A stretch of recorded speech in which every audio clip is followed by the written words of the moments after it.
Eli, sir. Call to order the February 18th, 2020 meeting of the Gary Common Council.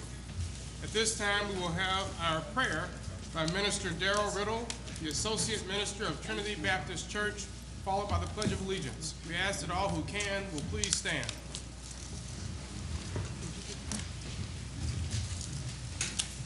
May we bow our heads.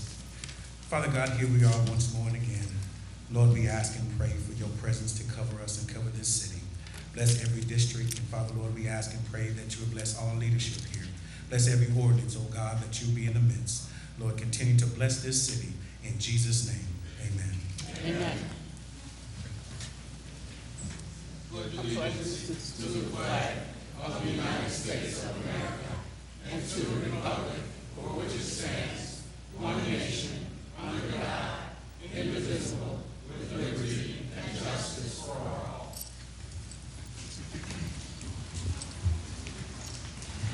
Thank you, Minister Riddle, and all of you for being here. We bring greetings on behalf of the Gary Common Council to all of you who are here in the chambers, as well as our Facebook, television, and radio audiences. We certainly commemorate Black History Month this evening. We're looking forward to some exciting presentations that we have in store. Roll call, Madam Clerk. Councilwoman Atkins. Here. Councilman Brewer. Here. Councilwoman Brown. Present. Councilwoman Caldwell. Here. Councilman Godwin. Present. Councilman Lay. Here. Councilman Weatherspoon. Here. Councilman Williams. Councilman Williams. And President Brown. Mr. President, there are 8 present, 1 absent. With 8 members present, the Gary Common Council has a quorum to conduct the official business of the council. Council members, before you are the minutes of the February 4th, 2020 meeting. Is there a motion to accept said minutes? Mr. President, Councilwoman Brown is I move that recognized. the minutes from our previous meeting be accepted. Is there a second? Second. It's been moved and properly seconded. Are there any questions or comments? Seeing and hearing none, roll call, Madam Clerk. Councilwoman Atkins. Yes. Councilman Brewer. Yes. Councilwoman Brown. Yes. Councilwoman Caldwell. Yes. Councilman Lay. Yes. Councilman Weatherspoon. Yes. Councilman Williams. Yes. And President Godwin. Yes. Mr. President, vote is 8-0. With a vote of 8-0, the minutes of the February 4th, 2020 meeting of the Gary Common Council are accepted. Assignment of council pending ordinances and resolutions on first reading.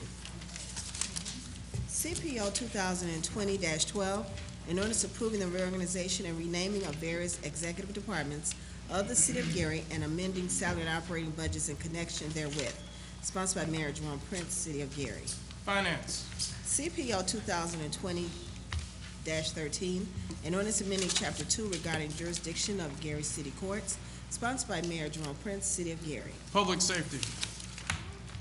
CPO 2020-14, an ordinance appropriating 2020 budgets for the operating expenses of grants, donations, special revenue funds for the City of Gary for the fiscal year beginning January the 1st, 2020, ending December 31st, 2020.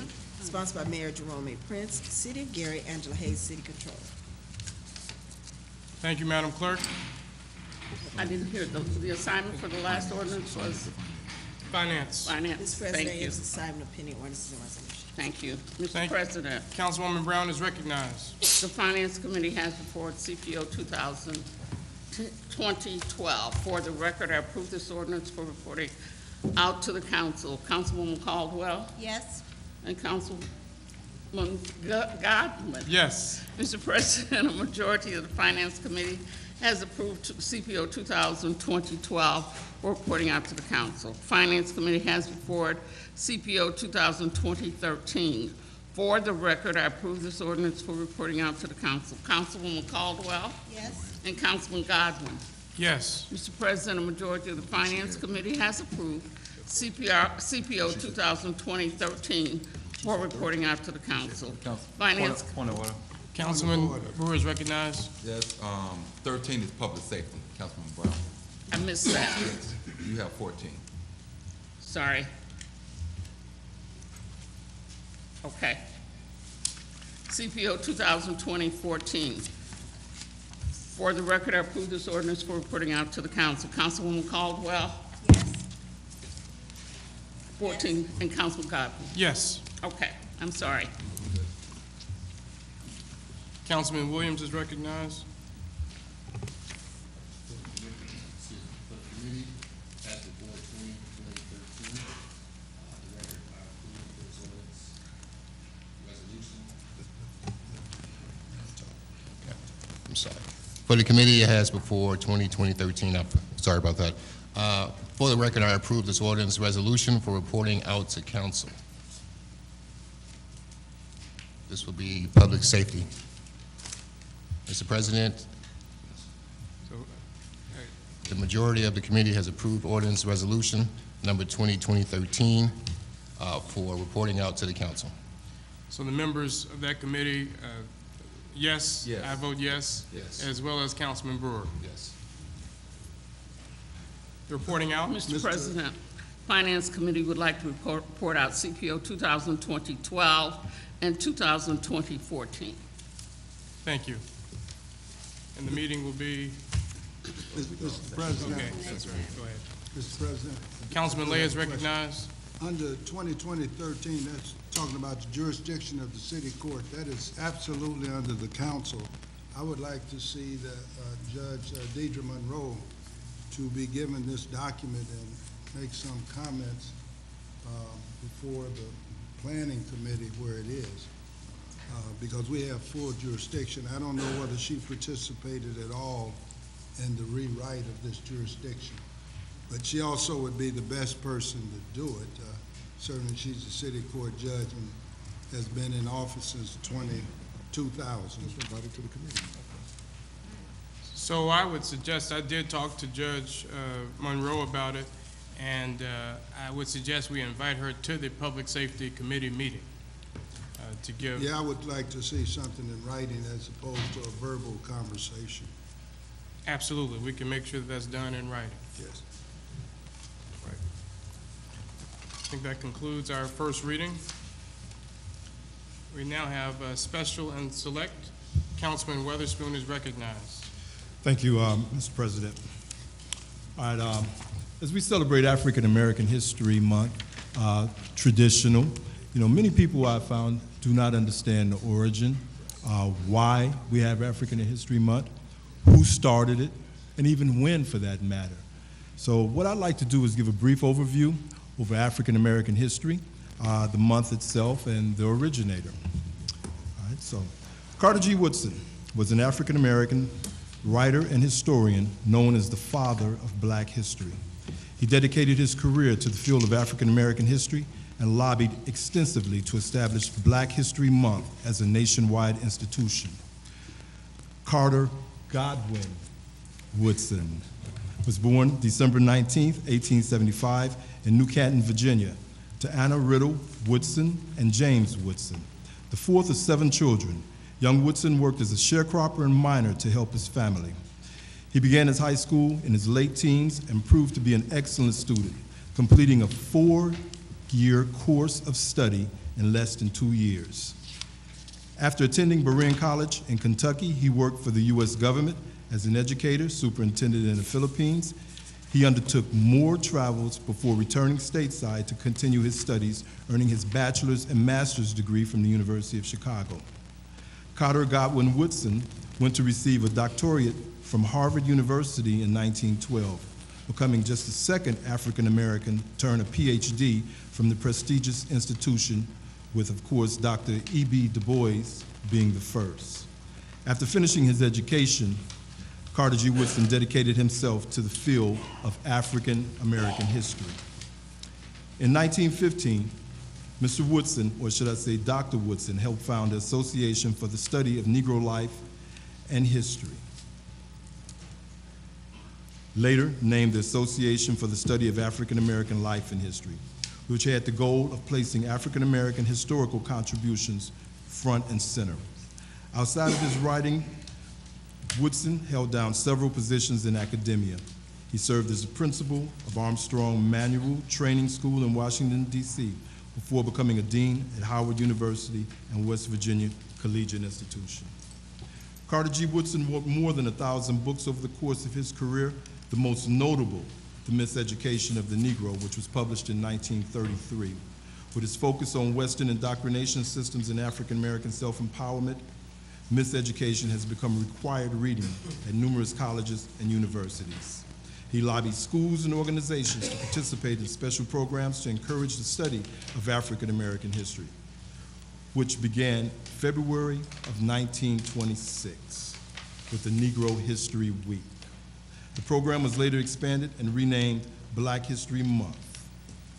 Carter G. Woodson died on April 3rd, 1950, a respected and honored figure who received accolades for his vision. His legacy lives on, with Black History Month being a national cultural force recognized by many media formats, organizations, and educational institutions. A quote by Mr. Carter G. Woodson, and he was big on quotes that I've always enjoyed, and I'll share with you. When you control a man's thinking, you do not have to worry about his actions. You do not have to tell him not to stand here or go yonder. He will find his proper place and will stay in it. You do not need to send him to the back door. He will go without being told. In fact, if there is no back door, he will cut one of his own personal benefit. His education makes it necessary. Going forward also, I would like to pay tribute to Gary's own African American history subjects, people. This list that I put together, of course, is only partial. There are many, many more contributors to society, contributors to this great city, contributors to the country that, of course, that are left off this list. If I tried to detail it out in total completeness, I would still be writing names. So, with that being said, Charles Atkins, Fordy Anderson, Lyman Bostock, Avery Brooks, Vivian Carter, Rudolph Clay, Bianca Ferguson, Harry Flanoy, Tellis Franks, Karen Freeman Wilson, Winston Garland, Freddie Gibbs, A.J. Hammonds, Richard Gordon Hatcher, LaTroy Hawkins, Gerald Irons, Johnny Jackson, Ron Baker, Jason Johnson, Tank Johnson, William Marshall, Willie MacArthur, Dozier T. Allen, Lloyd McClendon, Larry Moffett, Brandon Moore,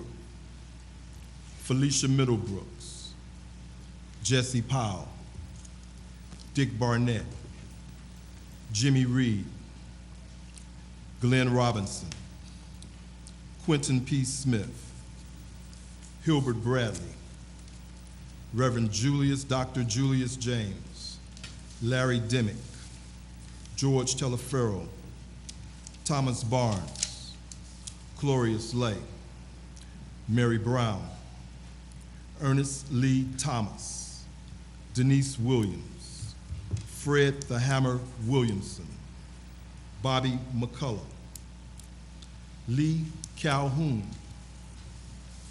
Kelly Patterson, Katie Hall, Michael Jackson, Janet Jackson, the Jackson Five, Pookie Hudson, Reverend Dr. Robert Laurie, H. Theo Tatum, Harry Porterfield, Mary McGee.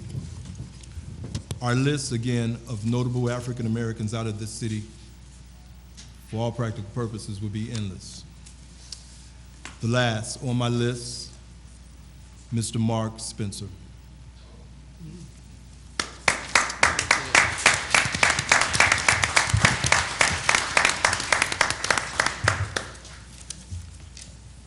Good evening, ladies and gentlemen. Good evening.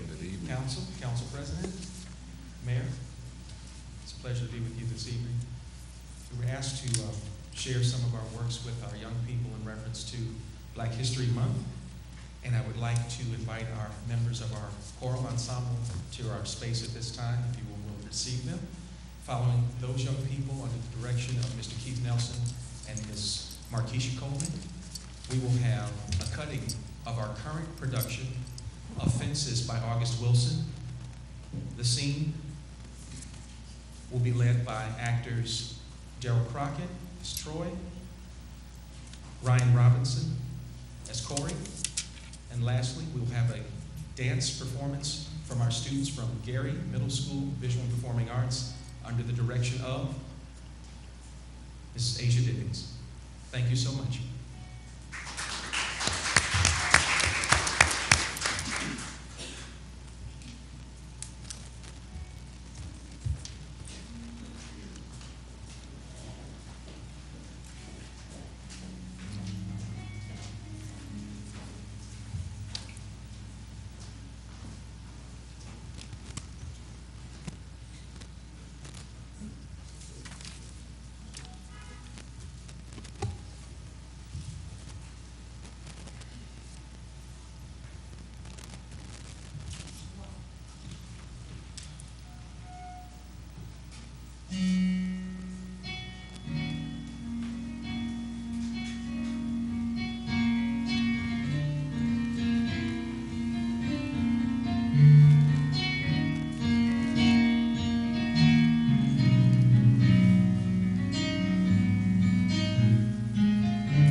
like you.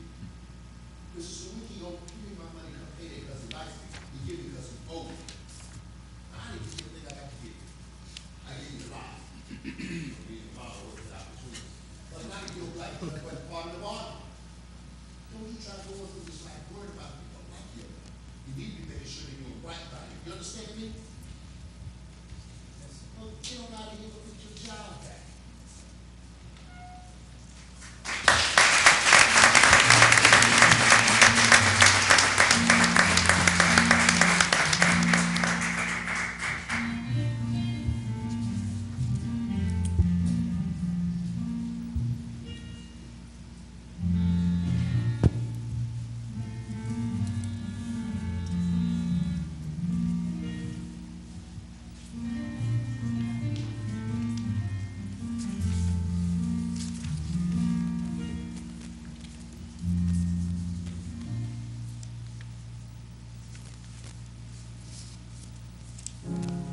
Broken down and tired of living life on a merry-go-round, and you can't find a fighter, but I see it in you, so we'll walk it out. Ooh, mountain, we can walk it out, and mountain. The rise like the day, I rise unafraid, I rise up, and I do it 1,008 times again. And I rise like the waves, I rise up, in spite of the age, I rise up, and I do it 1,008 times again.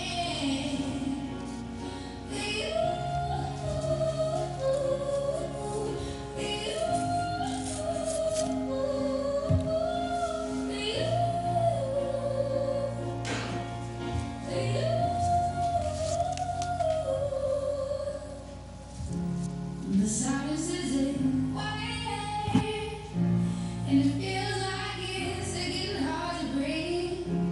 And I know you feel like dying, but I promise we'll take the world to its feet. I'll rise up, rise like the day, I'll rise up, in spite of the age. I will rise 1,000 times again. And we'll rise up, like the waves will rise up, in spite of the age, we'll rise up, and we'll do it 1,008 times again.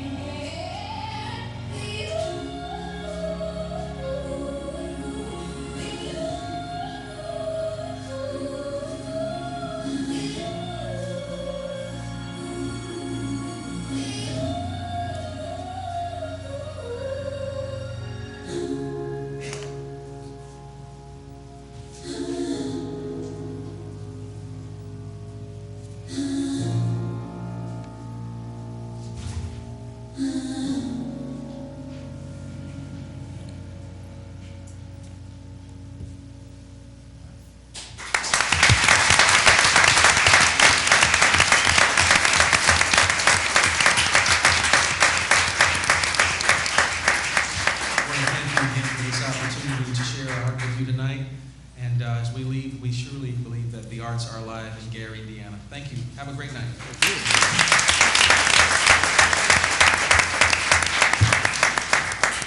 And Mr. President, I have one other announcement. Mr. Spencer has been gracious enough to leave tickets for the Friday show, March 20th, 7 p.m. of Joseph and the Amazing Technicolor Dreamcoat. As a matter of fact, I believe he will be performing in that skit also, that performance also. Tickets will be available outside of the door. They will be in the hands of Officer Williams. So don't try to grab too many, all right? So thank you. Thank you, Councilman Weatherspoon, and certainly we want to give a rousing round of applause to Mr. Mark Spencer and Old West Side Academy drama team.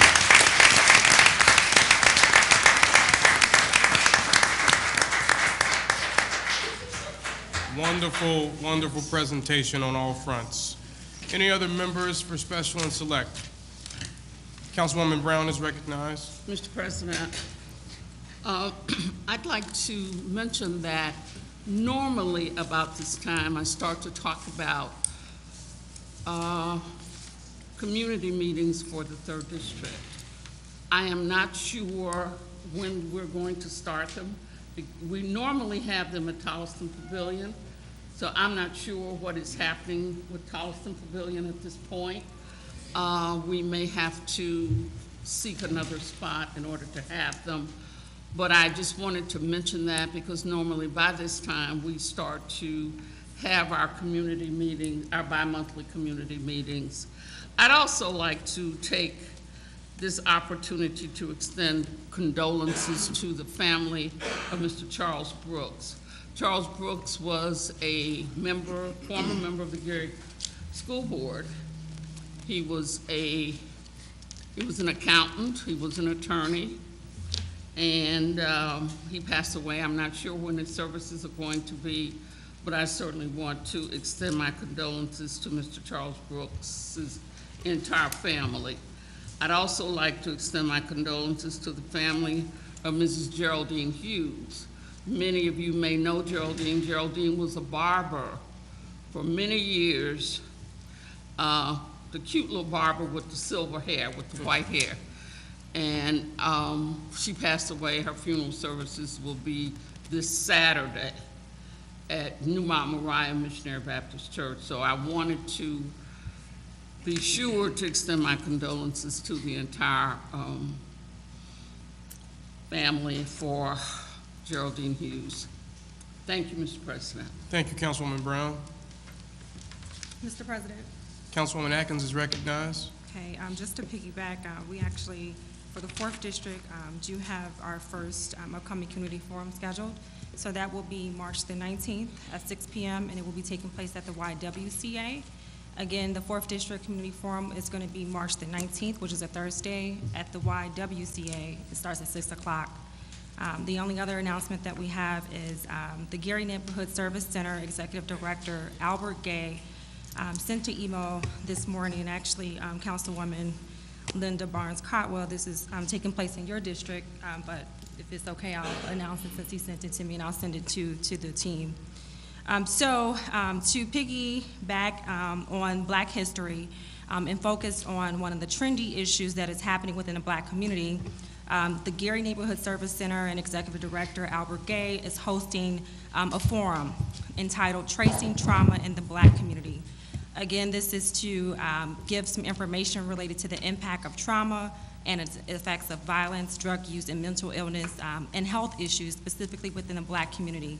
This event is taking place on Friday, February 28th, which is next Friday at 5:30 p.m. It will be from 5:30 to 7:30 p.m. And again, it's taking place at the Gary Neighborhood Service Center. The address is 300 West 21st Avenue. Thank you, Mr. President. Thank you, Councilwoman Atkins. Any other members for special and select? Councilwoman Barnes-Cotwell is recognized. I have a few announcements. A few churches are celebrating anniversaries. The first one is Greater St. Stephen's Missionary Baptist Church. They're having their family and friends today, Sunday, February the 23rd at 11 o'clock in their morning service. And afterwards, they're having a soul food feast. Van Buren Missionary Baptist Church, 2585 Van Buren. They're having a service, they're celebrating 100 years. So Friday, March the 13th, they're having a banquet at the Chateau. Sunday, they will hold worship service at 9 a.m., followed by the 11 o'clock service also.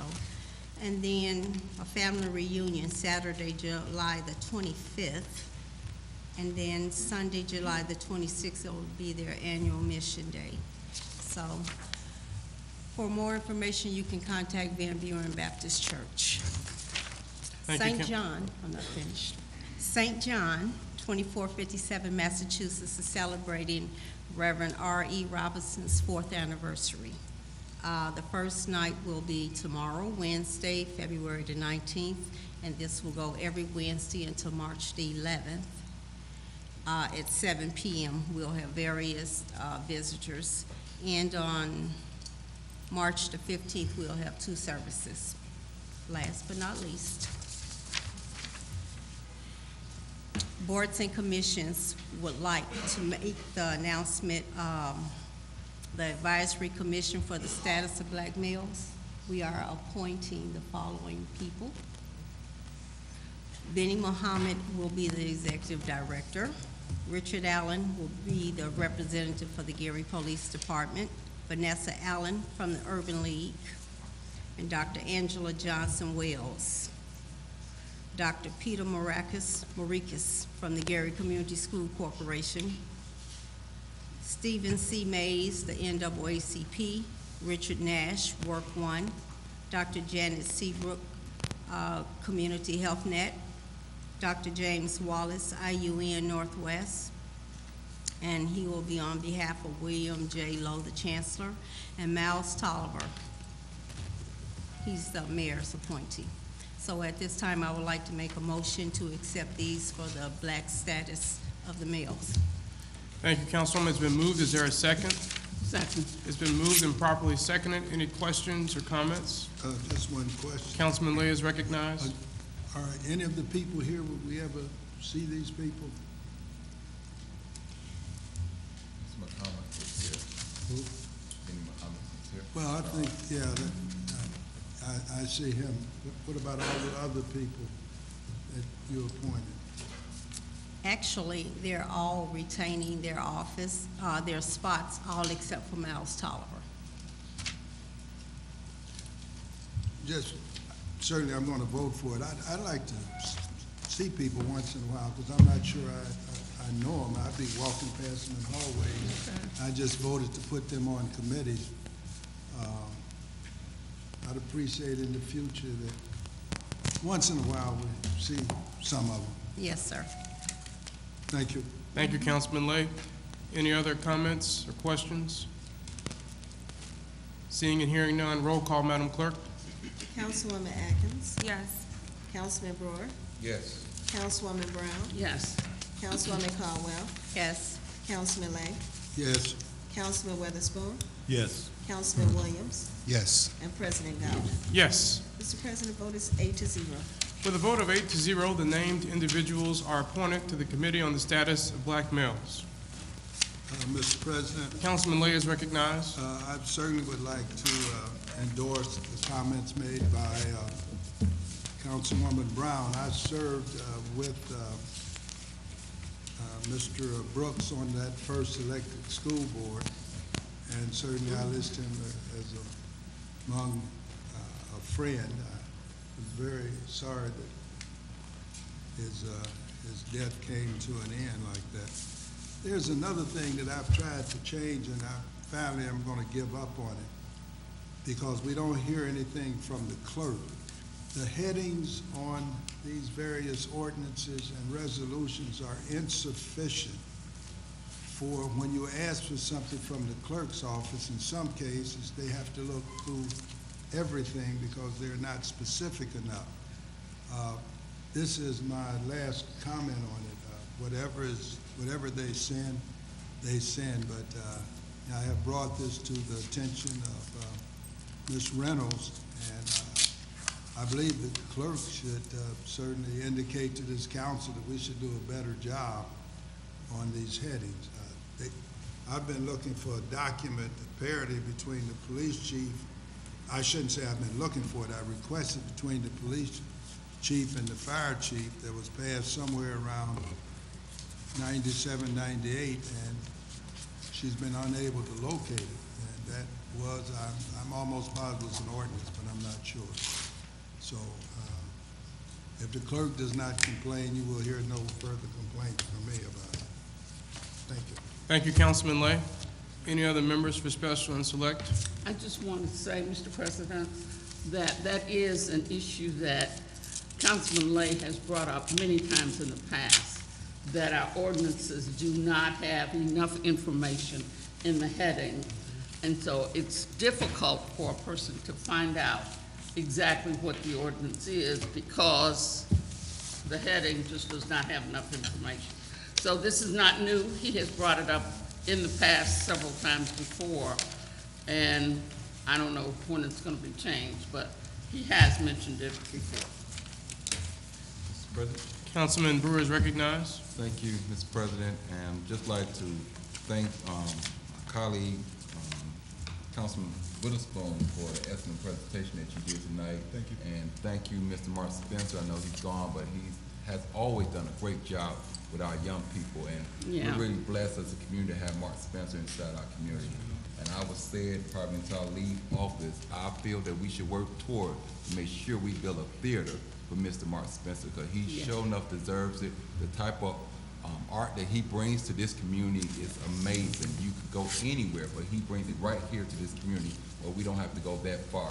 And it's an excellent production. Anytime you go over to West Side, they're always putting their best foot forward. So I just want to commend Mr. Mark Spencer and what he continues to do for this great community.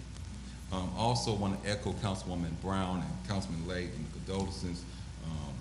I got a chance to know Mr. Brooks. He was my neighbor right around the corner from me. And I got a chance to know him on a personal level, and he was definitely a great man, someone that instilled a lot of knowledge inside of me at the same time. And I was just really looking forward to working with him on the council at the same time, because we were looking to bring him on as our financial advisor, yes, Right. to the council. So he definitely will be missed from this community. Also, I want to commend our General Service Department for the great job that they did with removing the snow with the past snowstorm that we had.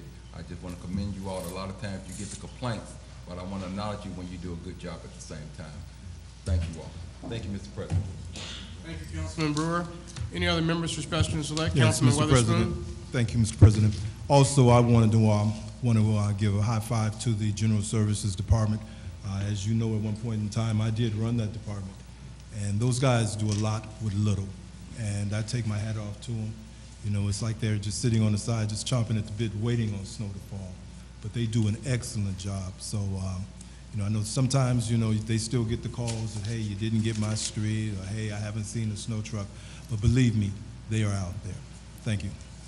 Thank you. I have a few announcements. The First District Community Meeting, the first one will be March 24th at 6:30 p.m. at St. Mary of the Lake at the gym. And we will have a nonprofit vendor fair. We're inviting all the nonprofit organizations within the First District to come and give a brief presentation about their organization and have a table so that we can solicit greater and more diverse membership within the nonprofit organizations of the First District. I want to give a shout out to St. Monica St. Luke. I was able to participate in the wonderful Super Bowl event they had in Emerson that Mr. Dave Castellanos organized. Several elected officials were present and a whole lot of members of the community, and had a fantastic time. I certainly want to celebrate the church for being engaged in the community in that way. Also want to acknowledge former 6th District Councilperson Levita Sparks Wade, who is with us tonight. Lastly, the Miller Beach Arts and Creative District presents Strong Roots, Amazing Achievements in collaboration with the Northern Indiana Links Incorporated and the South Shore Dance Alliance. Enjoy a night of soul food, soothing music, and dance performances from the best artists. Saturday, February the 22nd from 6 to 9 p.m. at the Marshall J. Gardner Center for the Arts at 540 South Lake Street. Performances will be by our very own Corporation Counsel's spouse, soprano lyricist Akeelia McCain, and the South Shore Dance Alliance and the Billy Foster Trio. There will be voter registration as well as a silent auction. For more information, please email meg@millerbeacharts.org or call 773-822-8086. Again, that is Saturday, February the 22nd, 6 to 9 p.m. at the Marshall J. Gardner Center for the Arts. Thank you. Mr. President. Councilwoman Brown is Thank you. recognized. I neglected to mention some donations that the Rainbow Ark Shelter had received, so I need to make a motion to mention those.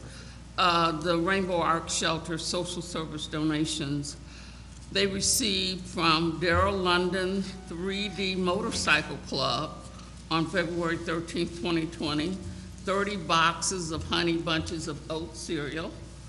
From Felicia Spears on February 13th, 2020, 2 bags of women's clothing. And from the students from IUN School of Medicine on February 3rd, 2020, 20 handmade fleece blankets. So, Mr. President, I will make a motion that we accept these donations. It's been moved. Is there a second? Second. It's been moved and seconded. Any questions or comments? Seeing and hearing none, roll call, Madam Clerk. Councilwoman Atkins. Yes. Councilman Brewer. Yes. Councilwoman Brown. Yes. Councilwoman Caldwell. Yes. Councilman Lay. Yes. Councilman Weatherspoon. Yes.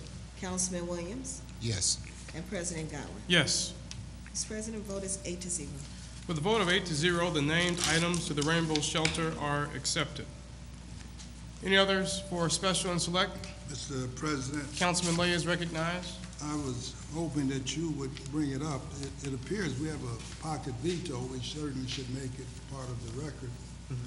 It's the one resolution by the Gary Common Council in regard to the Gary Community School Corporation.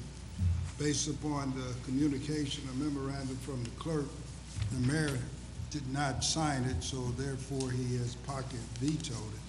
So that certainly should be part of our record. Thank you, Councilman Lay. We had intended to include that as part of the third and final. However, since you have brought it up, I will entertain, is there a motion to override the mayor's veto? It requires a 2/3 majority to do so, but there would need to be a motion and a second to entertain an override of the veto.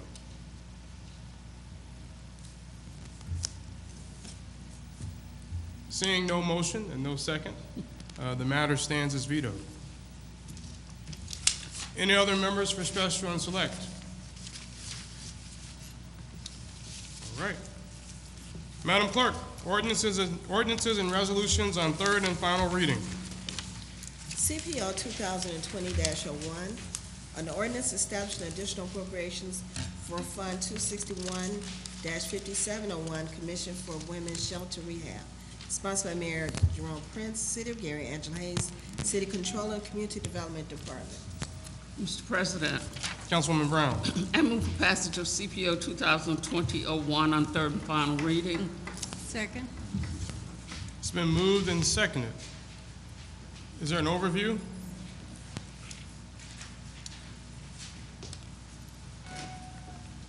Good evening, council members. CPO 2020-01 is an ordinance establishing additional appropriations for the rehab of the emergency shelter operated by the Commission for Women. With these funds, plus already appropriated dollars, there will be a budget of $110,000 for a shelter rehab. So we're asking that this additional appropriation ordinance be approved. Thank you. Any questions on council members? Mr. President, Councilman Lay is recognized. is that money coming from community development? Yes, So that's where it's coming from? right. This is community development block grant money, which is matching emergency shelter dollars. And that was already in your grant? Yes. No further questions. Any other questions? Now I have time for public comment. Seeing no one for public comment, roll call, Madam Clerk. Councilwoman Atkins. Yes. Councilwoman Atkins.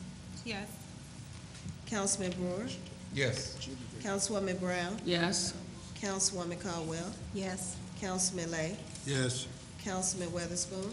Yes. Councilman Williams. Yes. And President Godwin. Yes. Mr. President, vote is 8-0. With a vote of 8-0, CPO 2020-01 passes and is so ordered. CPO 2020-02, an ordinance of the Gary Common Council reappropriating funds and establishing a 2020 budget for the council's 708 Image Building Donation Fund for local community events in the city of Gary, sponsored by the Gary Common Council. Mr. President, Councilwoman Brown is recognized. I move for passage of CPO 2020-02 on third and final reading. Second. It's been moved and seconded. Overview. Mr. President, I'll be giving an overview tonight. The purpose of this is to reappropriate the funds of the ordinance for the balance of the 708 promotional monies that did not roll over for 2020. The balance remaining for the 708 fund is $1,687.28. $1,200 is allocated to go towards the MLK breakfast, and the remaining balance of $487.28 will be left over.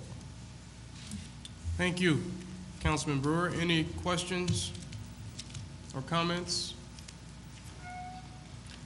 We're now open for public comment. Seeing no one, roll call, Madam Clerk. Councilwoman Atkins, Yes. Councilman Brewer, Yes. Councilwoman Brown, Yes. Councilwoman Caldwell, Yes. Councilman Lay, Yes. Councilman Weatherspoon, Yes. Councilman Williams, Yes. and President Godwin. Yes. Mr. President, the vote is 8-0. With a vote of 8-0, CPO 2020-02 passes and is so ordered. CPO 2020-03, an ordinance authorizing transfer of funds within 101 General Fund for the Gary Common Council, sponsored by members of the Gary Common Council. Mr. President. Councilwoman Brown is I move recognized. for passage of CPO 2020-03 on third and final reading. Second? It's been moved and seconded. Overview. Yes, Mr. President.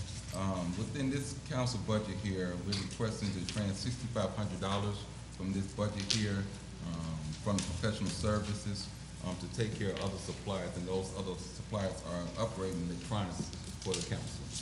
Thank you, Councilman Brewer. Any questions or comments from members of the council? I do have one Councilman comment. Lay is recognized. Inside of this ordinance, it's referred to the president as Mike Brown. I would think we would call him Michael A. Brown in official documents as opposed to nicknames. Is there a motion to amend? No, there's no motion to amend. Okay. Point is well taken. Any other questions or comments by members of the council? Seeing none, we're now open for public comment. Seeing no one, roll call, Madam Clerk. Councilwoman Atkins, Yes. Councilman Brewer, Yes. Councilwoman Brown, Yes. Councilwoman Caldwell, Yes. Councilman Lay, Yes. Councilman Weatherspoon, Yes. Councilman Williams, Yes. and President Godwin. Yes. Mr. President, vote is 8-0. With a vote of 8-0, CPO 2020-03 passes and is so ordered. CPO 2020-04, an ordinance appropriating 2020 budgets for the operating expenses of grants, donations, special revenue funds for the City of Gary Commission for Women and Health and Human Services for the fiscal year beginning January the 1st, 2020, ending June 30th, 2020. Sponsored by Mayor Jerome Prince, City of Gary, Angela Hayes, City Controller. Councilwoman Brown is recognized. Mr. President, I move for passage of CPO 2020-04 on third and final reading. Second? It's been moved and seconded. Any questions? Overview. Thank you. CPO 2020-04 covers three different grants. The first is an immunization grant from the Department of Health. This immunization grant is used to fund outreach in the Gary Community Schools, and it is used to provide immunizations for children. The second grant is a public health grant for emergency preparedness. And this grant allows the health department to train other staff for emergencies in the city. And the final grant is a grant from the Indiana Department of Corrections in the amount of $5,000 from the Victim Services Department, which will allow the Commission for Women to purchase stoves and refrigerators after their shelter has been rehabilitated. Thank you, Attorney Coleman. Any questions or comments from members of the council? Seeing none, we're now open for public comment. Seeing no one, roll call, Madam Clerk. Councilwoman Atkins, Yes. Councilman Brewer, Yes. Councilwoman Brown, Yes. Councilwoman Caldwell, Yes. Councilman Lay, Yes. Councilman Weatherspoon, Yes. Councilman Williams, Yes. and President Godwin. Yes. Mr. President, the vote is 8-0. With a vote of 8-0, CPO 2020-04 passes and is so ordered. CPO 2020-05, an ordinance appropriating 2020 budgets for the operating expenses of grants, donations, special revenue fund for the city of Gary for the fiscal year beginning January the 1st, 2020, ending December 31st, 2020. Sponsored by Mayor Jerome Prince, City of Gary, Angela Hayes, City Controller. Thank you, Madam Clerk. Just 1 second. We did receive a memo from the Department of Finance reminding us that 2020-05 needs to be approved and ratified. Yes. Councilwoman Brown is recognized. Right, Mr. President, I move that CPO 2020-05 be approved and ratified on third and final reading. Second. It's been moved and seconded. Any overview?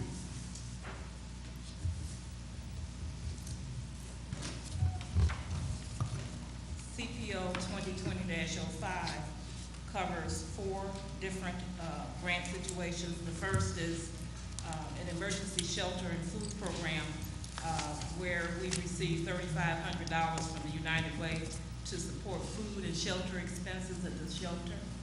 The second is a grant from the Connected Children to Nature grant that's sponsored by the National League of Cities.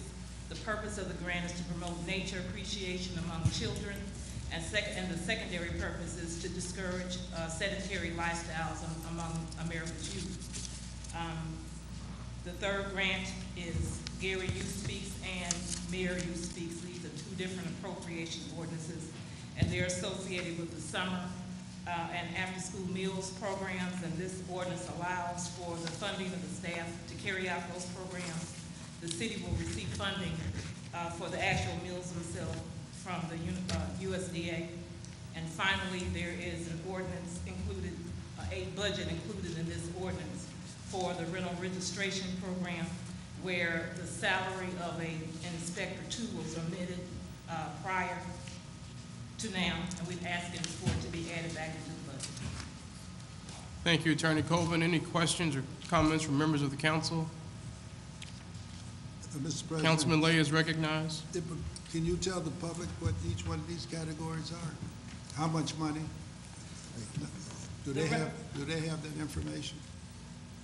Besides being in the ordinance, you mean? Yes. The emergency shelter and food program is $3,500. Okay. The Connected to Nature grant and the Gary Youth Speaks grant, I don't have those ordinances in front of me, but they're in the ordinance itself. I'm sorry. Right. And the rental registration is a supplement to the base salary for the actual inspector too. It's about $7,300, I think. Okay. That's fine. That's fine. Thank you.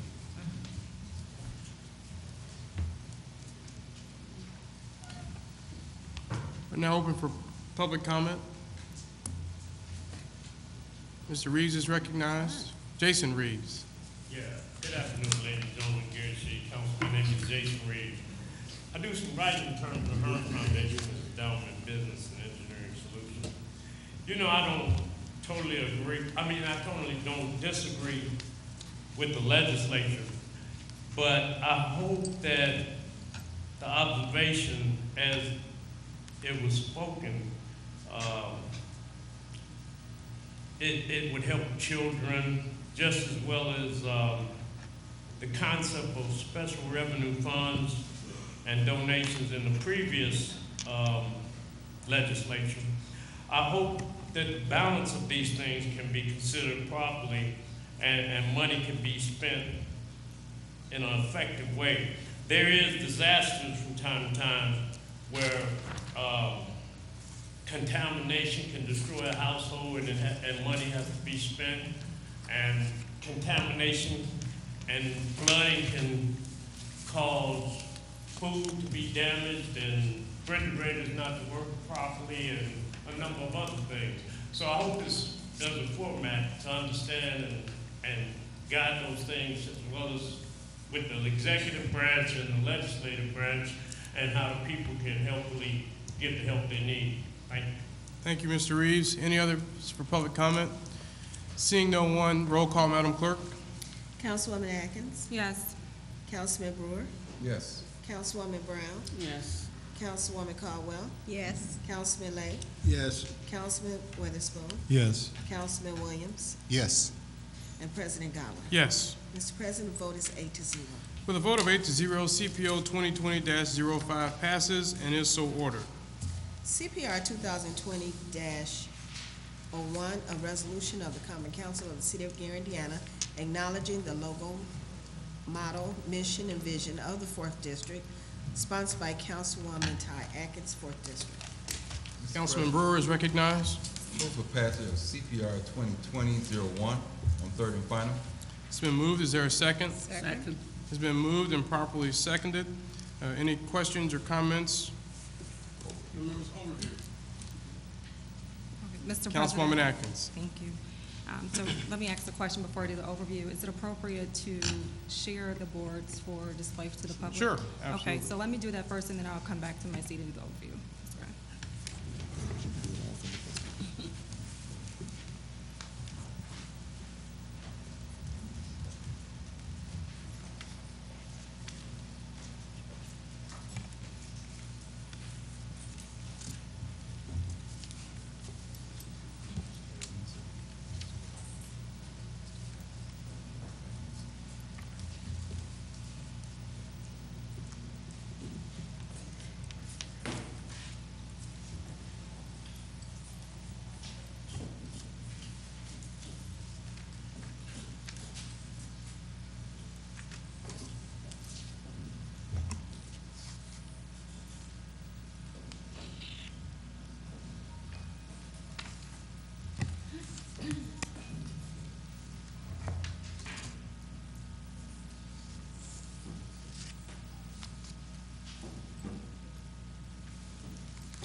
Thank you for bearing with that transition.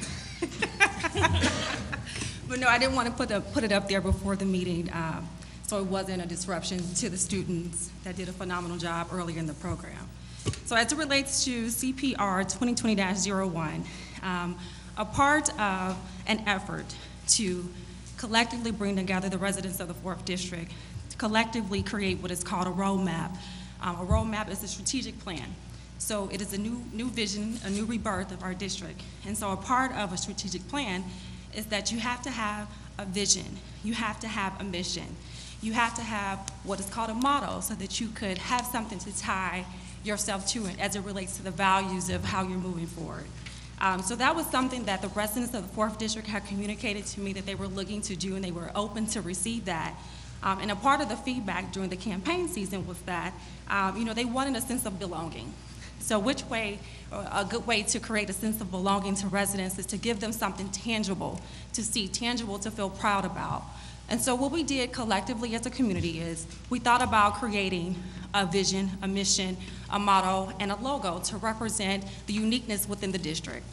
So the boards that you see up front represents the top 3 that's at the top, which was actually voted on during the October 11th community meeting that we had in the 4th District, where the residents actually voted on the option that represented them the best. So as it was reviewed during the planning meeting, just for the public knowledge, we had a planning meeting last week, which is February the 11th, and in that planning meeting, I actually went through the 3 different options that we had up front, and then also more specifically went over the reasoning behind which particular option from a logo perspective was selected by the residents of the 4th. In short, the logo of the 4th is something to be proud of. It shows a chart or a graph, if you will, of the 4th District in a multitude of colors. Those colors are vibrant. Those colors resonate to the residents, and it also shows the diversity in terms of the makeup of the skill set, as well as the individuals that make up the Fourth.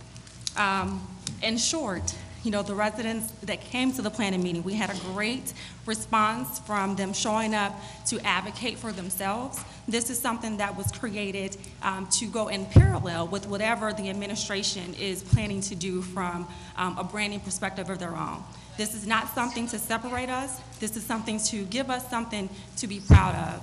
And so I hope that, the council members are open to this.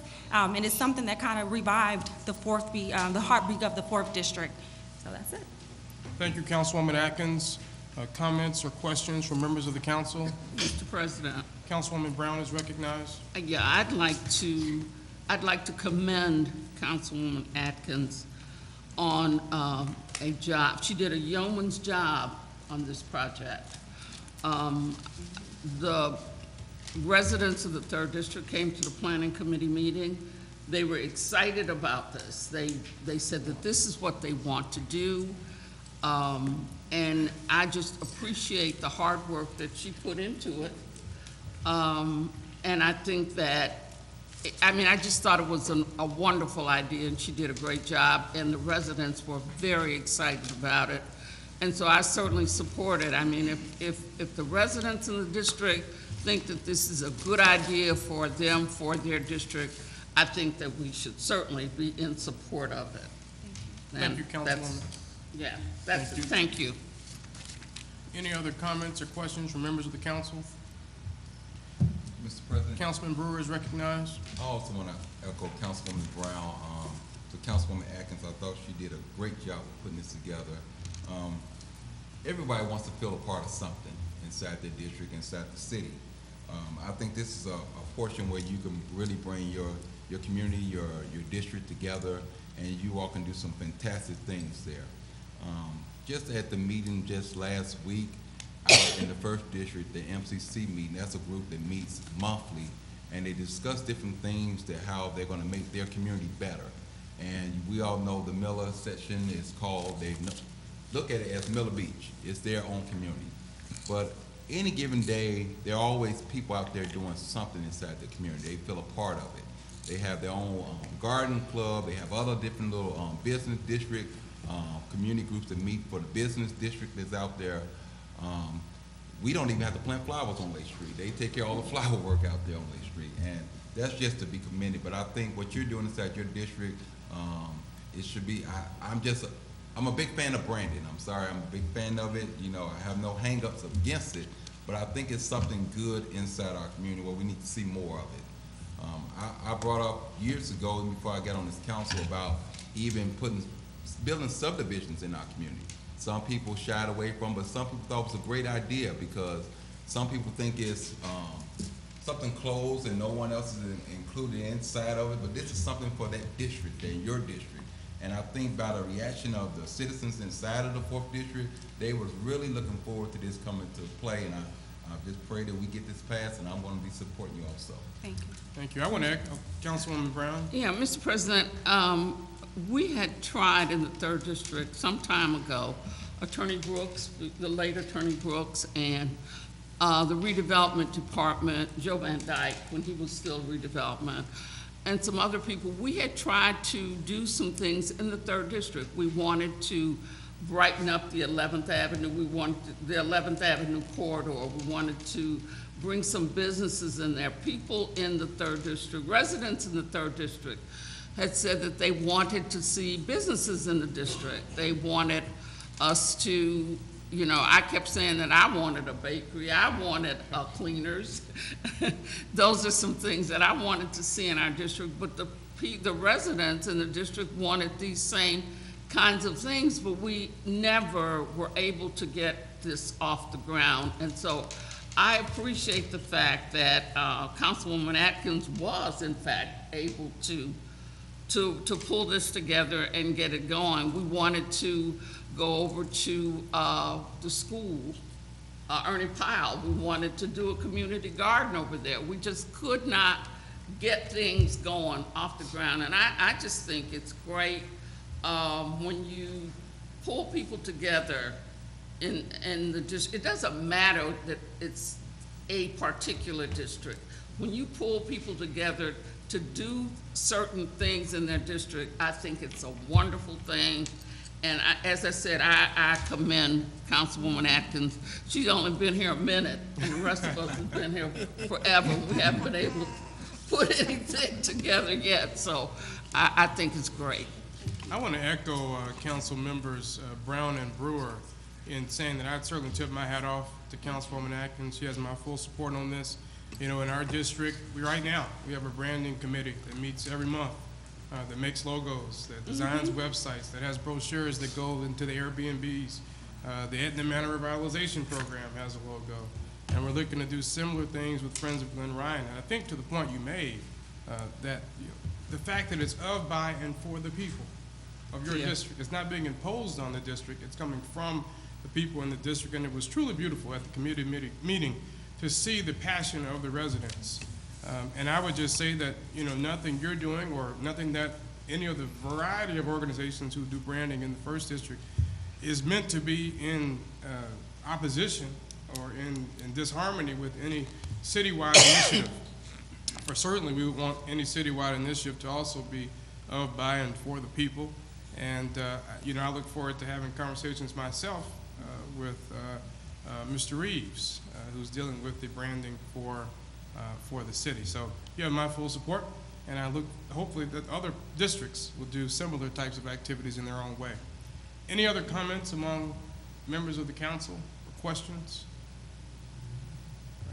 So this is a resolution, and per our rules, there is no public comment on resolutions. So roll call, Madam Clerk. Councilwoman Atkins. Yes. Councilman Brewer. Yes. Councilwoman Brown. Yes. Councilwoman Caldwell. Yes. Councilman Lay. Yes. Councilman Weatherspoon. Yes. Councilman Williams. Yes. And President Godwin. Yes. Mr. President, the vote is 8-0. With a vote of 8-0, CPR 2020-01 passes and is so ordered. CPO 2020-11,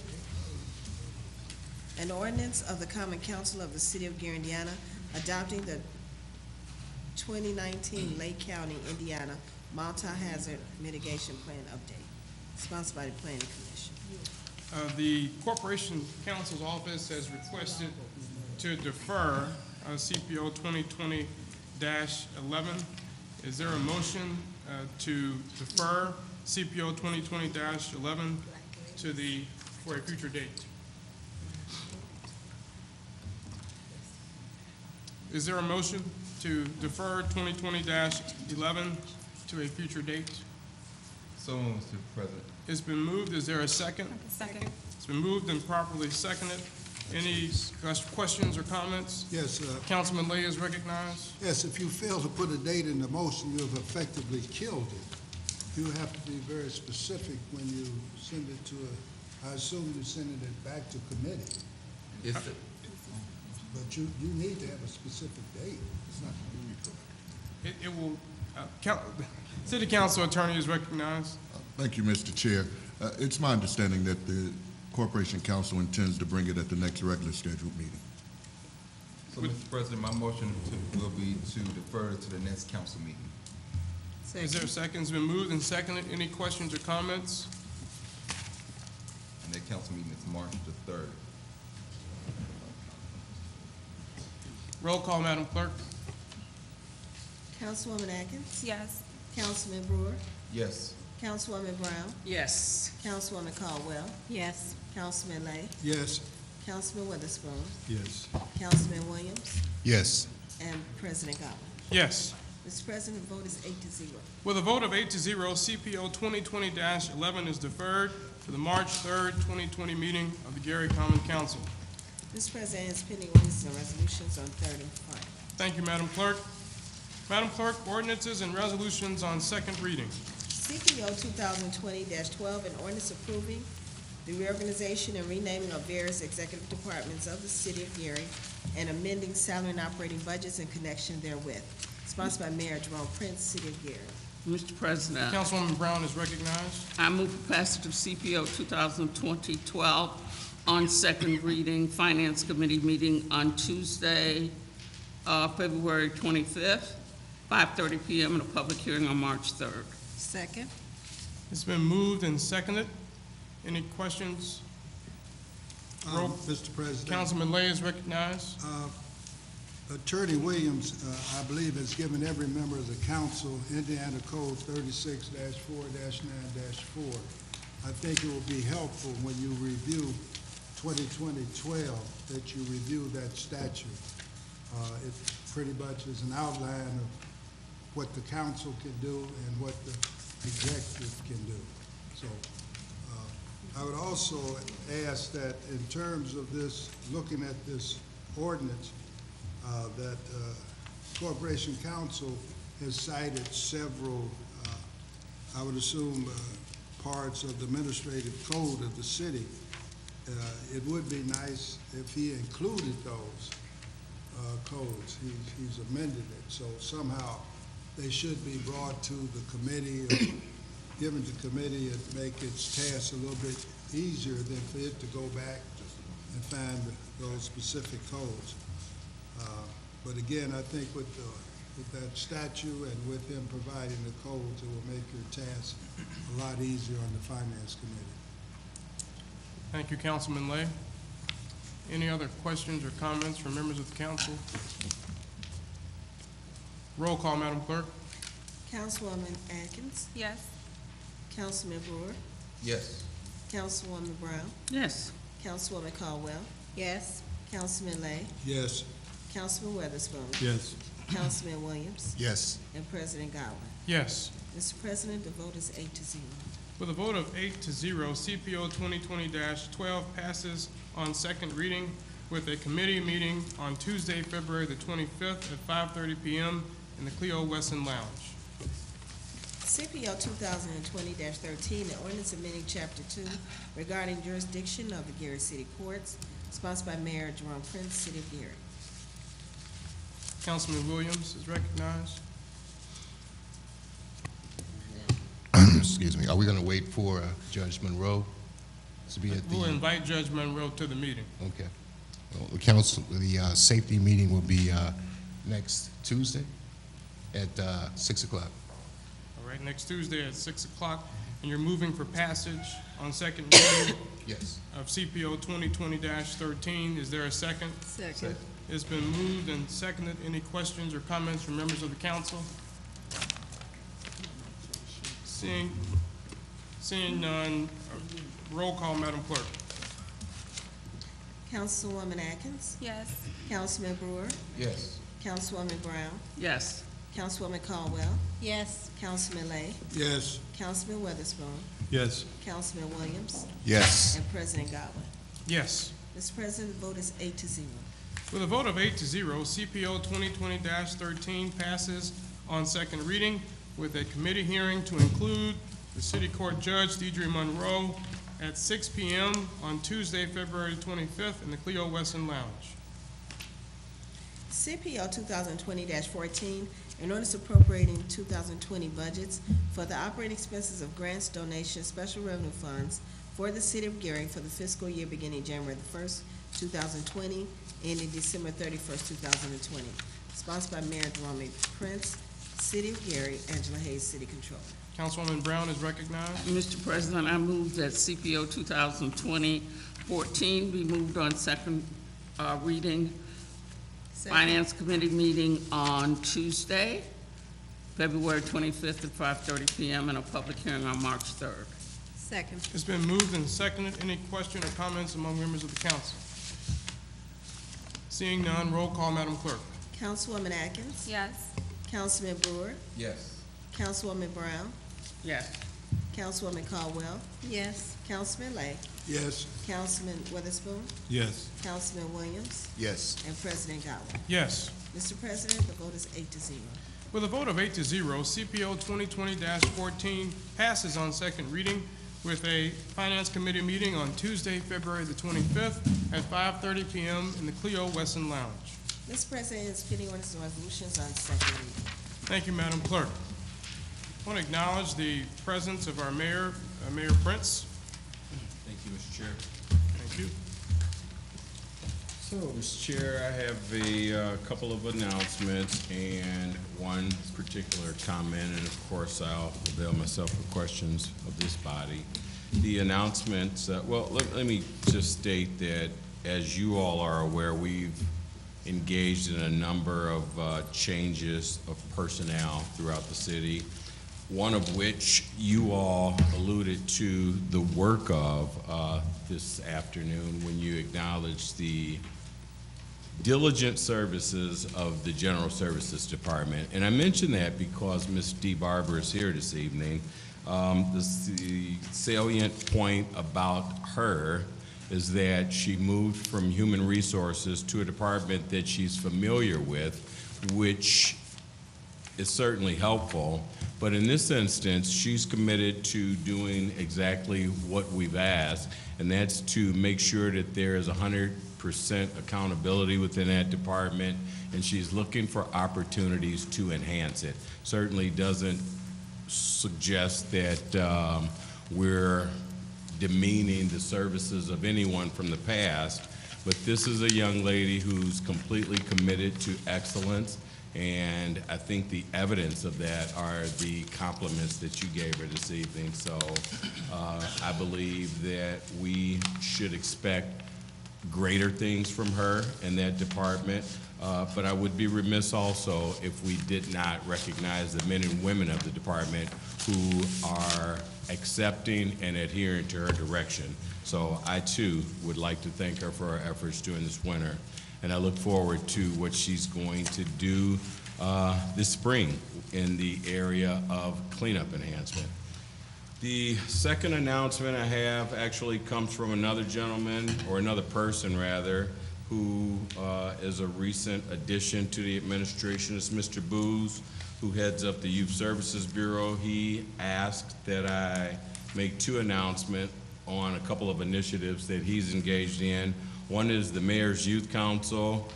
There's an orientation Friday, March 12th, starts at 5 p.m. to 6:30, and it'll be at the Hudson Campbell Conference Center. Second is an Urban Scouts program. It's emphasizing nature in kids, where kids get to learn about nature. Activities include bird watching, hiking, kayaking, and much more. The only thing he didn't do is give me an exact start date of this program, but we'll report that out at the next council meeting. But just as a heads up, those activities will take place on Mondays, Wednesdays, and Fridays from 4 to 6 p.m. at 100 North Lake Street at the Paul Douglas Center.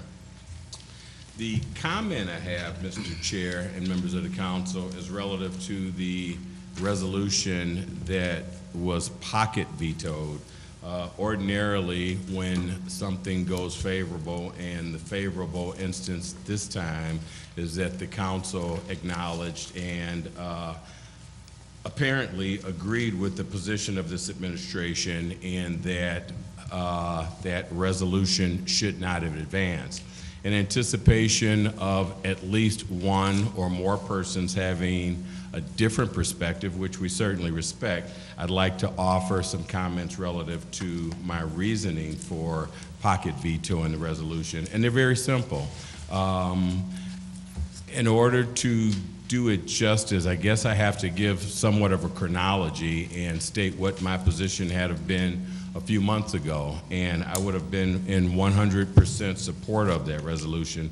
In fact, I understand that Attorney Coleman was extremely involved with this, and members of the council, and I too had had conversations with her in the past in support of that resolution. But as we get new information and as circumstances change, certainly some of our actions have to change. And in this instance, there were a couple of things that changed.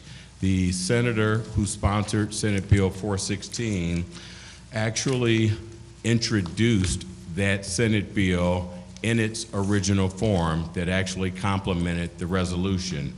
Once he did, it did not receive a hearing, and that's the most significant part about it, because having done so, he was required to come back and try to construct an amendment to it, one that achieved some of the benefits that we were looking for, but also one that would get a hearing and more than likely be accepted by his colleagues. And he did just that. He contacted the administration. We sent an individual down to work on it with him.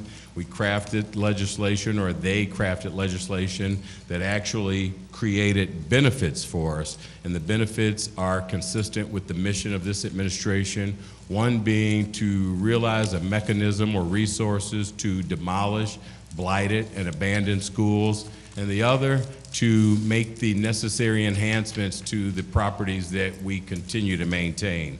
Senate Bill 416, that is, from my perspective, does exactly that. And to that end, we felt as an administration it would be slightly contradictory to the support that we've garnered of 416 to support that resolution as well. I guess one of the primary focuses should absolutely consider that the senator who sponsored 416 also suggested and opposed the resolution based on the fact that he felt that it would receive or send a mixed message. And so it goes back to my original comment. I'm glad that this council did not override the veto, because I think it's imperative that even though we may have differing opinions, it's important that we send one message down, particularly when we've achieved the benefit of receiving resources through this bill to address what we consider to be two of the most important issues in our community. That is blighted conditions, as well as the ability to properly educate our children in settings that are conducive to learning. Thank you, Mr. Chair. Thank you, Mayor Prince. Any questions of the mayor or other city officials from members of the council? Councilwoman Brown is recognized. Mr. President, I'd like to ask the mayor if he has any idea when we're going to get the information regarding the roof at Towson. So, Councilwoman, that information's forthcoming. I'll take it under advisement and share some very specific information with you, but to my knowledge, things are progressing and it should be in very short order. Thank you. Thank you. Questions or comments from any other members of the council? I have a comment Councilman on Lay. what the mayor just spoke about in terms of that, what he pocket vetoed. A resolution and a motion are one and the same thing. I would assume if it had been made in the form of a motion, we'd ask that the question be a division of the question. I spent a great deal of time reviewing the resolution. First of all, and I don't have it before me, but as I recall, the first sentence was to say, forgive us for a debt of $100 million. I was on that fiscal management board. The second sentence, as I recall, paragraph said, restore the board back to its position from an advisory board. The third item in the resolution dealt with, as I recall, West Side High School. And there, I believe the question was give us a 25 more million. Now you're somewhere in excess of 125 million. Then all of a sudden it appeared about making Roosevelt a museum. Well, I went to Frable K through 12. I certainly don't have anything against Roosevelt. It was also part of the resolution. Then further in the resolution, it calls for the Jackson 5 to do something with the Jackson household. And then there were several other minor points. And then finally it said to coordinate it with the West Side PTA. Well, I think you had to do several things. Let's just for a moment set aside Senate Bill 416. Senate Bill 567, in fact, brought in the emergency manager on April the 28th, 2017. So, and that was initially was Melton's bill, but I think it was taken over by someone else. You would sort of have to set that aside. There is a date within 567 that indicates when the emergency manager will cease to operate. I don't see how they will accomplish anything by 2000, I think it's January 1st, 2022. Then to return the power back to the school board would require you to do something with House Bill 1315. I was going to find it very difficult to vote for all of that at once, because I'm not sure who you would give that to. Certainly some of it requires legislation, I guess, to get money for a museum would not be DUAB, Distress Users Appeals Board. I assume that would go to the governor to get money out of his rainy day fund. So I agree with the mayor's position. I just don't agree how he got there. But I do agree that certainly a veto was in order. Councilman Weatherspoon is recognized. No, Mr. President, I was just. Any other members of the council have questions or comments? I just wanted to ask, I get a lot of calls from a lot of folks, and I know public safety is a big concern in our city, especially the police department. I know there's a lot of things happening there. And so I just wanted to know, Mayor Prince, if there's anything that you think you should apprise the council of, any communications from relevant agencies or other organizations that the council has not been apprised of, and just the general nature and tenure of what's happening at the police department. Not at this time, Councilman, Mr. Vice President, largely because what we're seeking to do is work with each and every organization that wants to make sure that public safety is a priority. What we will do once we convene with the chief and our executive law enforcement partners is make a full presentation to this body as well as the general public. Thank you. Thank you, Mayor Prince. Any other questions or comments from members of the council to city officials? I do have. Councilman Lay is recognized. When will we get the, I guess, this statement of the financial affairs of the city? When will that be forthcoming? Mr. Lay, or Councilman Lay, I'm sorry, Either one is acceptable. My apologies, no disrespect intended. That's something that we're working on daily, and just as soon as we get it, I guarantee you that you and this entire body, as well as the citizens, will be the first one to know. So I've just got an indication from our Chief of Staff, which suggests March 1st will be prepared. Thank you. I have a further question, and I'm not sure when it started, but as I read the statute, I'm talking about 36453, I forgot what subparagraph it is, it actually has to come to the council when it's in session. Now, I'm not saying change what other mayors have done. They went across the street to the Genesis Center and they. The same thing? Huh? Are we talking about the same thing, the mayor? Because March 1st is a Sunday. I just want to make sure we're talking about the same thing in the later. So probably after March 1st, I'm sure she didn't check the calendar when she looked, but the point is after March 1st, it'll certainly be done. So the first business day after March 1st. And if the councilman would repeat his question, I'm not sure I understood that second part of it. Thank you. I'm not sure when it started because I can't go behind the former Mayor Richard Hatcher, but they usually give, I'm going to call it the State of the City address, has been given at the Genesis Center, and the mayors over time charge so much to come, and they give that financial report. And again, I may be in the absolute minority. As I read the statute, the council has to be in session. You know, just like unfortunately Donald Trump had to go to Nancy Pelosi and give the state of the nation. I think you actually have to tell us when we're in session. Now, I think you can do the thing over to Genesis Center, but immediately after that, I believe it should come before the council. And I think set that back as I interpreted it. Now, I'm looking at, for the benefit of Attorney McCain, I'm looking at Indiana Code 36453. It may be paragraph 3, I'm not sure, but it's in there. So, Councilman, I guess I completely misunderstood the question, and the answer that we received from Corporation Counsel certainly isn't consistent with the date of the state of the city.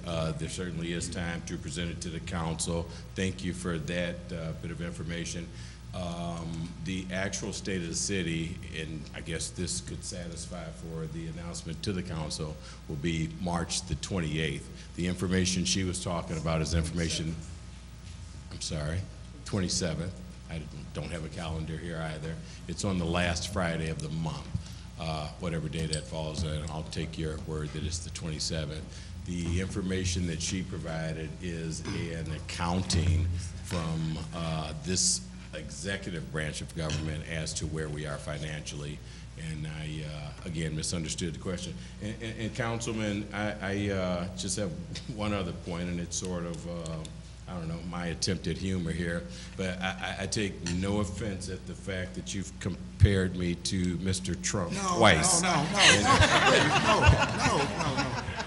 People keep, I'm saying if he can come to Nancy Pelosi, you can come to us. No, I get it. As I said, that was my attempt at humor, Councilman. No offense taken. Even if we should fall out, I would never reduce you to Donald Trump. Absolutely. Thank you. I might call you Attorney Williams. City Council Attorney is recognized. Thank you, Mr. Chair. Mr. Lay brought that statute to me some weeks ago. I have had an opportunity to review the statute and look at the original intent of the statute. As they do with Congress, since we're talking about Trump and Pelosi, the original intent was, at the state of the city, was to call the council to order. That you would introduce the mayor would come in, similar to the State of the Union, and the council would actually be in session when he does the State of the Union, or the State of the City. That way, making it that you don't have to have two separate meetings. As Attorney Lay said, we have I don't even know if we've ever practiced it that way, but I did seek some input from those who have many more years of experience than I, and that was the original intent of the statute, is that the council actually controls the meeting. You call the council to order, you introduce the mayor, and you present the mayor to give the state of the city. I would suggest we do it that way as not to have a duplicate meeting and receiving the same information. Thank you, Attorney Williams. Any other questions or comments of city officials by members of the council? Councilman Brewer is recognized. Thank you, Mr. President. And if that is the case, I would just introduce that we have a special meeting that day. And that way we'll satisfy, hopefully, both parties on both sides there. Well, we can do it according to the statute. Thank you, Councilman Brewer. Is there anyone else? I will announce that the council will have an executive session. I'm taking a risk here in terms of date and time, but let me know if it does not work. We are attempting to do this on Monday, February the 24th at 5:00 p.m. It will be an executive session of the council at the Cleo Wesson Lounge on Monday, February the 24th at 5:00 p.m. Are there any objections or concerns with that time and date? I have a concern. You have to be very specific under the statute as to what the executive session will be. They certainly got to put it in writing. City Council Attorney is recognized. Of course, Attorney Lay, we're aware of the statute and we will conform with the statute. But since you put it, it's to discuss personnel issues, but that will be done properly according to, not to violate open door. Thank you, Attorney Williams. All right, at this time, I'm going to allow Attorney Tracy Coleman to offer a response to the inaction on the resolution concerning the Gary Community School Corporation. She will have 3 minutes. Thank you, Mr. President, Mr. Godwin. Good evening, everyone, Mayor Prince. And as we look at Black History Month, I think it's important for you all to recognize that you're making history too. So when our children and our grandchildren and great-grandchildren look back at 2020 to see what their leaders fought for, it's important that we define the agenda. And I truly want to thank the parents with the Westside Leadership Academy, PTSA, because what these parents did was they showed courage and they drafted a legislative agenda. And when you look at any other community, you know it's important because you're paying state taxes, you're paying federal taxes. So you have to realize that you're a citizen of Indiana and you're also a citizen of the United States of America. So you have a right to ask for stuff. And that's what our parents did. And actually, our legislative agenda shouldn't be that hard. Because if we look at what do you want for your children, if you see the roofs in the Munster schools aren't leaking, what do you want? Do you want your children, when they go to Westside, to have a roof that doesn't leak? When you see these school districts and they're building field houses, and they're building new schools, but then we recognize in Gary you have these unique challenges. And when you look at the legislation when it was drafted, it referred to these unique challenges in our community, where you have a major corporation that went from 66 million to 14 million, where you have 60% of your children in poverty, where we're looking at median incomes of 15,000. Something's wrong here when people aren't succeeding and prospering in the richest country in the world. And so this is where we as leaders, even if you don't get it, it's important to ask. And that's what our parents did. In my opinion, that ask did not deserve a veto. It deserves our community to come together to say our fight is not with each other. Our fight is for these children. So when we're in these sessions, and we know it's a Republican-dominated legislature, we have to have the courage to say, even though Gary may have economic conditions that are stifling, our children do not deserve to go to school where the roof is leaking. Our children do not deserve a community where in the summer it's overwhelmed with violence, and they're looking at this stuff. Our children don't deserve a community where they're seeing these buildings that should have been torn down a long time ago. But the reality is we can't change the past, but we can impact the present. So I encourage every parent in the Gary schools, do a PTA, a PTSA at your school. Because whether we cannot connect as politicians, You can continue for 1 minute. we should be able to connect as parents, mothers, fathers, grandparents. And our email address is wslaptsa@yahoo.com. That's wslaptsa@yahoo.com, because our children deserve everything we have to give them and more. Thank you, sir. Thank you, Attorney Coleman. I want to, just for a matter of clarification on our scheduling, see if we can do a motion for the following. To have our Finance Committee meeting on Monday, February the 24th at 5:30 p.m. in lieu of Tuesday, February the 25th at 5:30 p.m. and our Public Safety Committee meeting at 6 o'clock p.m. on Monday, February the 24th in lieu of Tuesday, February the 25th. Is there a motion? Mr. Chair. It's been moved. Is there a second? Second. It's been moved and seconded. Any questions or comments? Roll call, Madam Clerk. Councilwoman Atkins? Yes. Councilman Brewer? Yes. Councilwoman Brown? Yes. Councilwoman Caldwell? Yes. Councilman Lay? Yes. Councilman Weatherspoon? Yes. Councilman Williams? Yes. And President Godwin. Yes. Mr. President, the vote is 8-0. With a vote of 8-0, the Finance Committee meeting is moved from Tuesday, February the 25th at 5:30 p.m. to Monday, February the 24th at 5:30 p.m. And the Public Safety Committee meeting is moved from Tuesday, February the 25th at 6 p.m. to Monday, February the 24th at 6 p.m. And I will just reiterate that our executive session to discuss personnel matters will be on Monday, February the 24th at 6:30 p.m. All of these will be in the Cleo Wesson Lounge. At this point, we are open for public portion.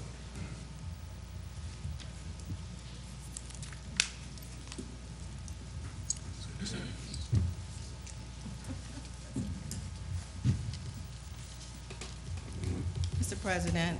We have 3 names on our speakers list tonight. The first speaker will be Ms. Lavita Sparks Wade.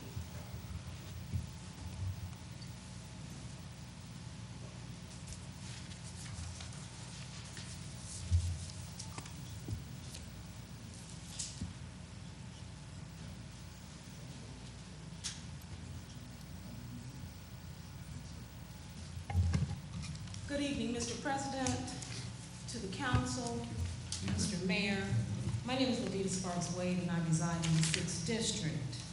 And I am coming in West Side attire today because of the issues that the school is facing. My son is a sophomore at West Side High School. He is an honor student. He just got 3 A's and a B on his report card. And he's doing this in spite of the conditions that are there. He is a member of the band. He plays the tuba. Yes. And he certainly played yesterday on Sunday, didn't he? He can play that tuba. He just picked it up this year. Last Saturday, on February 8th, we went to Munster High School, where the ISMA contest was held. It used to be held at Lew Wallace High School back in the day. Well, my son received a gold medal for playing his tuba, and so did a whole bunch of other children. And we're looking at West Side children. I understand, I may understand why there's not a sense of urgency from this council and from our mayor, because you all don't have any children in the Gary Public School Corporation. None of you do. And so we're putting our money where our mouth is. Our children we don't have to keep our children there. Certainly Attorney Coleman doesn't have to keep her son there. He's a sophomore as well and doing extremely well. One of the things that we would like to see, because our PTSA put that resolution together and they nailed down and put some really solid agenda items together. These are tax-paying residents. These are voting residents. These are people who decided, you know what, my kid deserves better now. Not, Edison has been vacant for 30 years. We're talking about right now. What do they need? Go in the West Side Library. They used to have a blue awning or whatever, trying to catch the water before it hits the books. Now, at least the awning is matching the wall, okay? Our children deserve better. I really thought that somebody was going to raise their hand and say, I'm making this motion. But nobody had the courage to go against the mayor on a 7-1, what was a 7-1 vote? And my problem with that is, folks, we don't have a whole lot of time. I was at a legislative review on this past Saturday. Senator Eddie Melton was in support of, and he spoke. So I'm saying that I don't know where our mayor got his facts, but they are what we call alternative facts. And so on Saturday, I don't think I saw anybody here on that at that legislative review where our state legislators. You may continue for 1 minute. Thank you so much. Our state legislators had a review and they told us everything that was going on downstate. And Senator Eddie Melton, State Rep Vernon Smith, State Rep Earl Harris, all of them were in support of this resolution because some regular folk put it together. Some regular folk brought it before the council. I sponsored it, but we voted on it, and it was a duly passed resolution. Our mayor, our former mayor, Karen Freeman Wilson, never vetoed anything. I think it's a waste of your political capital at this point to veto a resolution supporting our children. Thank you. Thank you, former Councilwoman. Mr. Chair, Mayor Prince is recognized. and certainly not to offer debate, but there were some inaccuracies that were stated. I intentionally spoke with everyone associated with this, including the senator, and he specifically said he did not support it. I wouldn't make an assertion that wasn't factual, certainly, because it's very easy to pick up the phone and call him. And so unless he changed his mind between then and now, then I stand with what I said. In terms of addressing the solution, I believe all of the members of this council agree that there is a mechanism within 416 to do just that. On the second day of this administration, we made it very clear what our position was in terms of the abandoned and blighted schools, and we were equally clear about what our position was about the conditions of the existing schools. The point is certainly just about every element that was in the resolution was one that was reasonable. But outside of just stating an opinion, there was no end to the means, and the means being a way to address the conditions that were just stated by the young lady. And so to that point, we stand, I certainly as an administration, meaning we stand by our position on that, and I continue to appreciate and acknowledge the sentiments of the council in adhering and agreeing with that. Thank you. Mr. President. Councilman Lay is recognized. I didn't realize I might had interfered with the present mayor. I've not had interfered with any mayor that sued most of them. All but maybe Mayor Rudolph Clay. I think they misunderstood what I find at fault with the resolution. Do you want $100 million forgiven, or do you want to repair the Jackson 5 home? Do you want to restore the city council, restore the Gary School Board, or do you want to make Roosevelt a museum?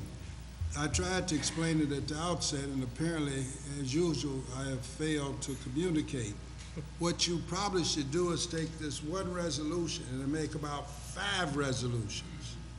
Then designate where these resolutions go to. If you're talking about the $100 million, then you certainly can look at Senate Bill 567. I had discussion with the state representative, as not with the senator, but I did talk twice to people in his office in Annapolis. I did talk to Representative Earl Harris. If you're talking about restoring the school board, you got to do something with House Bill 1315. Now, I'm not sure where this is being submitted. When I looked at the resolution, it could be submitted just about anywhere. You certainly cannot go to the governor and ask him to forgive the $100+ million. That sits in Senate Bill 567. You have to do something with that. I'm sure I'm accurate because I was on that fiscal management board up until May the 14th, 2019. I stepped down because I found that the emergency manager and what was going on over there was a complete waste of my time. At my age, I don't have a lot of time to waste. So I'm very cautious about that. Everything in there was fine. It's a catch-all. It just shouldn't all be in one place. I'm just not sure where you would be submitting such a resolution. So I don't believe as I said earlier, I didn't agree. I agree with what the mayor did in terms of the veto. I don't agree with how he got there, though. I mean, I'm not sure why Senate Bill 416 in any way is in conflict with giving us $100+ million or repairing West Side. And I agree West Side should be repaired. When I was on the school board in 1992, we were repairing West Side. And we have been repairing it ever since it was built. And I believe that was sometime around 1968. It was opened February the 3rd, 1968, and it was in bad shape then. So I agree, we need, matter of fact, we need a new school. We don't need to keep repairing these old schools. We're just throwing away money. So, but I'm not sure what this community would do with a referendum calling for additional taxes in order to build this school, but that's what we need. And I don't care what you call it, call it Roosevelt, whatever other name you want to call it.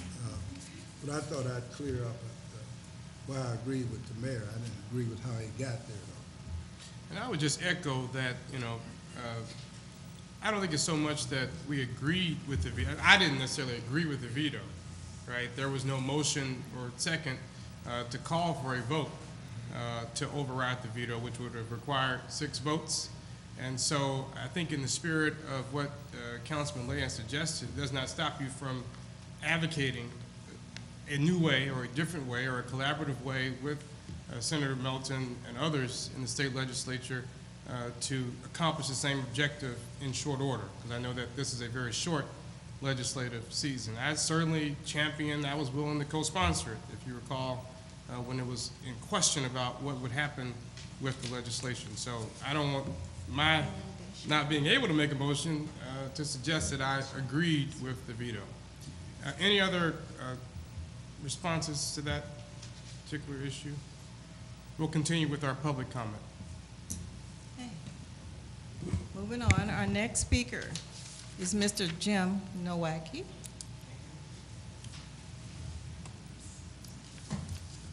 Good evening, Mr. President, members of the council. My name is Jim Nowacki. I live in the 2nd District, and most people never notice when you do something right.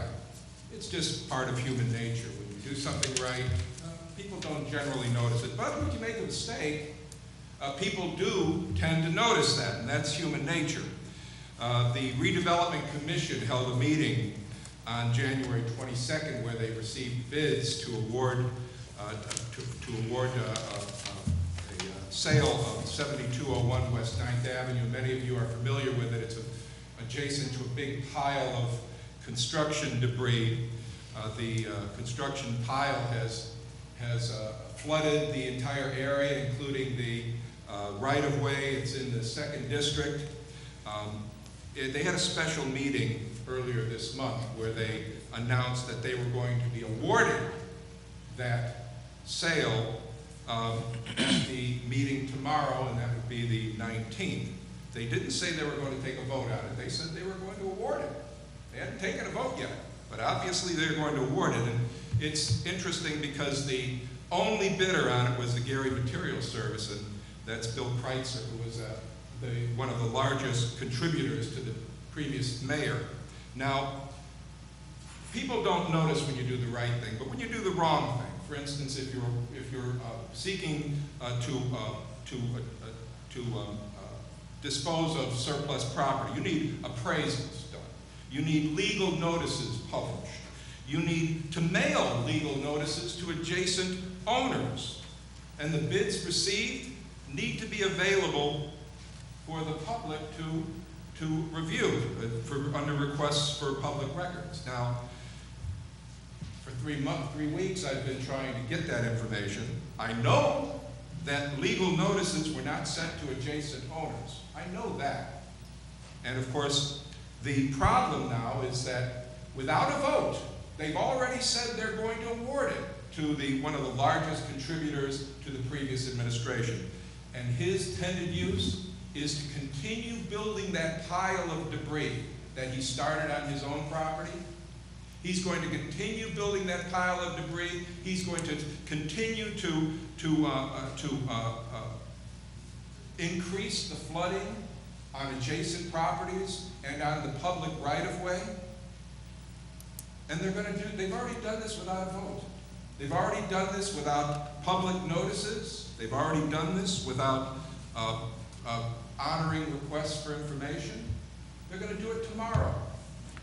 Now, some of you recognize this is going to be a big problem.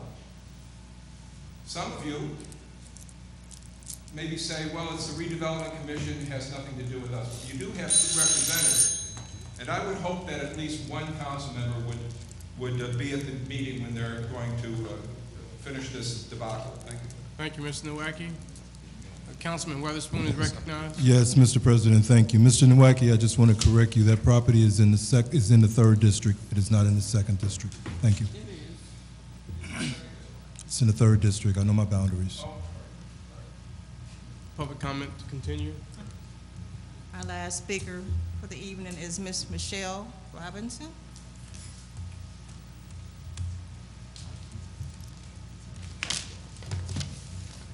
Good evening, Council, Good evening. Mayor, Mr. President. My name is Michelle Robinson.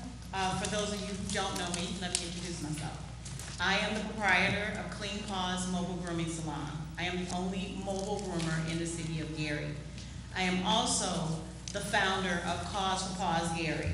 We are a 501c3 nonprofit animal welfare organization in the city of Gary. And since October 14th of 2014, we have been actively and aggressively pursuing 3 to 5 acres of land in the city of Gary to create an off-leash community dog park. We also host a monthly pet food pantry where we provide dog food, and cat litter to qualified low-income residents in the city of Gary, additional to assistance with spay, neuter, and vaccinations for low-income residents to address the animal welfare problem in our city. I'm here tonight to say hello, to introduce myself. We will probably be seeing each other a lot as we continue to pursue our quest to bring a dog park to our community. If you are not aware, the animal welfare or animal industry is a $684 billion industry. And people spend money on their dogs. And they love their pets, and in some cases, their pets are the only reason why they sustain life. We have actively now become an advocate for people who have passed away and their pets have no one to speak for them. We are actually putting those pets into foster care, making sure that they receive vet care and vaccinations. So we do a lot for animals in our community. Our animals are overlooked. They are overlooked citizens, but they are here, they are important, and they are important to our residents who vote and who pay taxes and love their pets. Thank you. Thank you, and thank you for being a business owner in this community. And certainly I know in the 1st District there's a lot of desire for a dog park, so we might be able to work together on some of those initiatives. Mr. President, that ends our public portion. Thank you. All right, is there a motion to adjourn? So move, Mr. Chair. We stand adjourned.